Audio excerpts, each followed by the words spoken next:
They're very clean. They're tough. They take a beating. They'll take a whack from a prop. Greetings.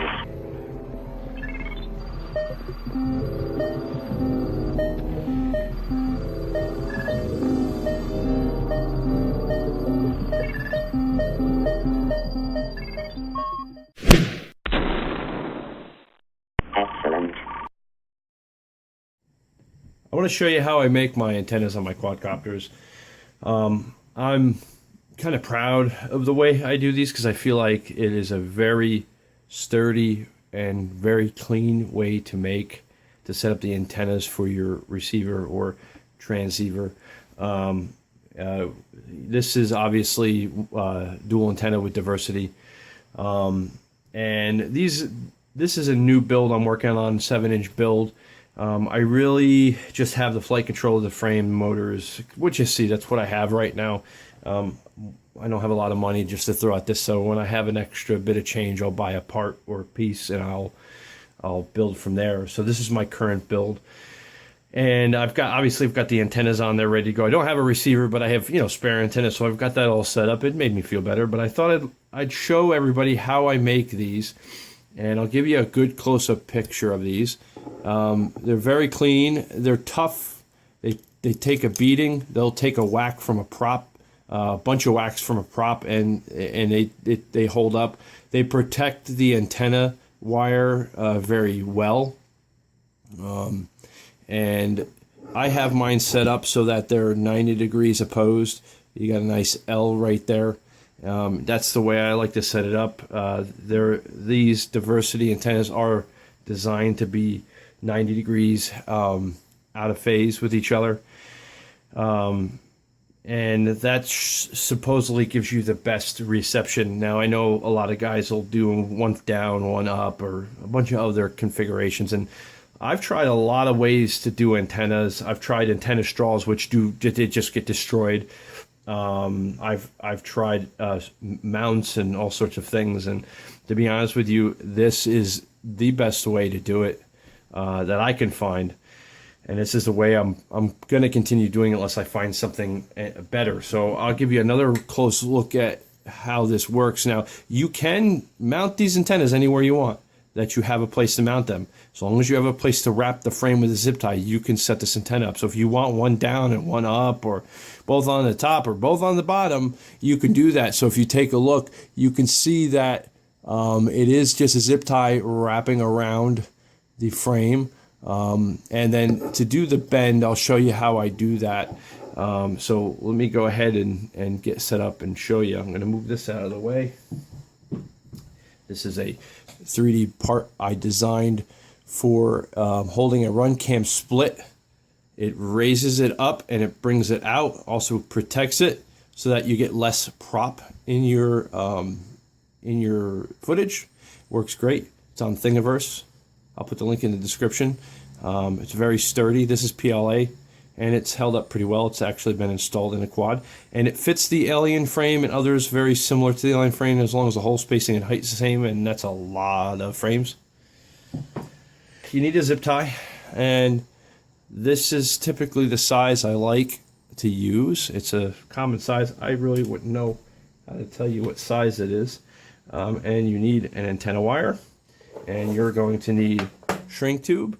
And for this, I'm gonna use this just to mount it so that we can show you how to do this. Let's first talk about mounting this. So, like I said, you can put this anywhere you want.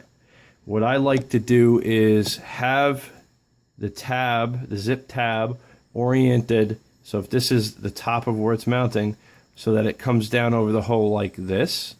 When you do it this way, and this comes around this way, and I'm sorry, it's hard to show you, but you can kind of get what I'm talking about. When it comes this way, this part, the bottom of this, which is flat, sits right against there, and it keeps everything stead put. So what you would do is, if this is the edge of your frame and you have a slot, you can drill a hole with a drill. It works really well. You're basically going to zip it around, and you want to zip it so that it zips like this. So when you get it tight, and you have to Get it real tight. Once you get it tight, you have a nice, firm, flat, good base. And you can even make sure it's extra tight by grabbing it and with a plier and giving it a roll.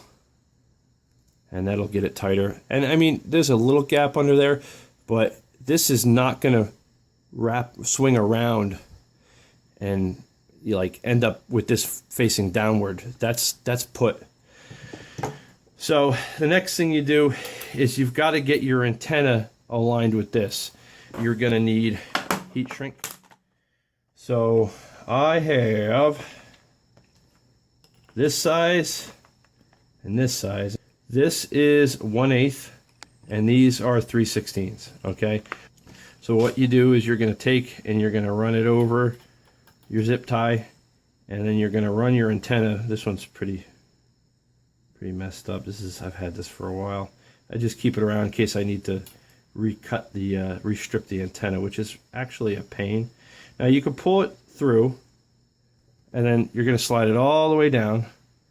And I typically have it run through the frame so that I don't have to worry later. But you can do everything and then run it through the frame. But if you run it down through, okay, it's easier. It's one less step. So then what you're going to do is you want the tip of this antenna at the top of this, and this is about 3 inches of shrink tube. So you're just going to pull it until the antenna is right to the top edge, right there. Ooh. So if you can see, I can get my camera to focus, which it's, there you go. It's right in the edge there. It's right on the corner. So then you need, let me turn on my solder station. You need something to heat shrink, shrink the shrink tube. So, and you just go ahead and melt it on there. And I hit both sides. You can run up the sides too. You'll notice that as you shrink each side, it will pull that direction. So if you can heat all 4 sides, that's the best. But if you don't, it's not going to come out bad. So you're going to want to let that cool. So now we have our antenna is in there. It's not going to come out. So we're going to take our flush cutter and be careful not to nip the top of your antenna, because it will be right here.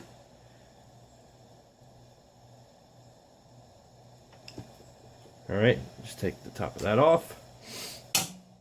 So now you're basically going to take your 3/16 and go over it. Give yourself a little bit of double protection. I use this big fat 3/8 or 1/2 inch one. I'm going to cut. I don't have my scissors. I don't know where I left them, so I'm using this. I just cut some strips about 1/8 of an inch wide out of a piece of shrink tube. Alright, so I've got 2 of these strips now. Alright, now it's just a strip of shrink tube. And what I like, and I cut 2 because usually I have 2 antennas. In this case, I'm only doing 1. You're going to take it and just, you want to fold it in half, because this just makes it easier. And then you want to go over the top of that zip tie in there and slide it down in that 3/16 tube that has not been shrunk yet. All right. And you're basically going to have it like that. And that gives you a nice cap to your antenna. And then I like to shrink it about here first, real easy, because you don't want that top to shrink before this shrink wrap has grabbed it. So I'll get close and then I'll work myself up to the top, and then I'll let it really heat it up. So I want to get that tip shrunk first, and then you go ahead and shrink the rest of it. And I'm only running this at 250. It'll go a little quicker if you run it hotter, but if you run it any hotter, what ends up happening is you shrink that thing too fast and it gets all messed up. So I go at a slightly lower heat. 200 degrees is plenty to even do this. So now what we have is a really nice looking antenna. You could see the antenna run up here, then you could see the actual antenna end, because this is shielded down here. So your antenna is actually too short, but your antenna's system is right there. I let it cool.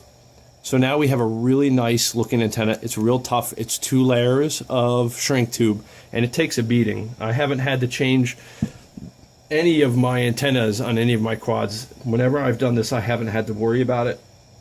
And I've had them blasted through scraggle, smacked by the props. I had one situation where it was literally demolishing the antenna and with the prop, and it beat this up, but it didn't get to the antenna inside. It got through the first layer, but having that double layer is nice. So the next thing that we got to do is I like to dress that up, and all you do is take about a 1/2 inch and cut it on a 45 degree. And it's easier with scissors if you can find your scissors. I have no idea where mine are. And I'm just going to clean this up because I did a horrible job cutting with these flush cutters. So now we have this angle, and what I do is I put this over here, so when I shrink it, it covers that back side. But I'm not going to do that yet. First, this is straight up and down, and we want a nice bend. So what you're going to do is you're literally just going to heat your zip tie in this point right really low. Get it really nice and soft. And then you just bend it to where you want it and let it cool down. Now it's going to be hot. I actually just almost burnt my finger touching that there. And just give it a, just let it cool, and I blow a little air on it, and now we have a nice bend in it, and it'll stay like that once you cool it off. So I hold it in place until it's cooled off, and you typically got to go a little bit further than you want it to sit. And now we have a bend that's going to go right back to that position every time. So now if you look, that's probably more than it needs to be. I might have to heat it and straighten it a little bit. You might even be able to just straighten it a little bit. So you got a nice angle, and you do both like that. Now we take this little guy we made and slide it on down over that, and look how nice that fits that. And the next batch of zip ties I get are going to be black. You won't see anything. White's just fine. And you just want to kind of get the top heated first, and then shrink her all the way around. And check that out. Look how nice that looks. I mean, I got a jagged edge because I didn't use scissors, but that's really good looking. If that was a black zip tie, you'd never see that. That would look great. So you got this nice tip on here. It's got a little extra protection on the end. The very tip of the antenna is got triple protection because of that little flap. It's all closed up. They look great. They work great for me. This is by far the best way I have found to do my antennas on my mini quads. So you know, try it out if it works for you, which I think it will. You know, let me know how it works out for you in the comments.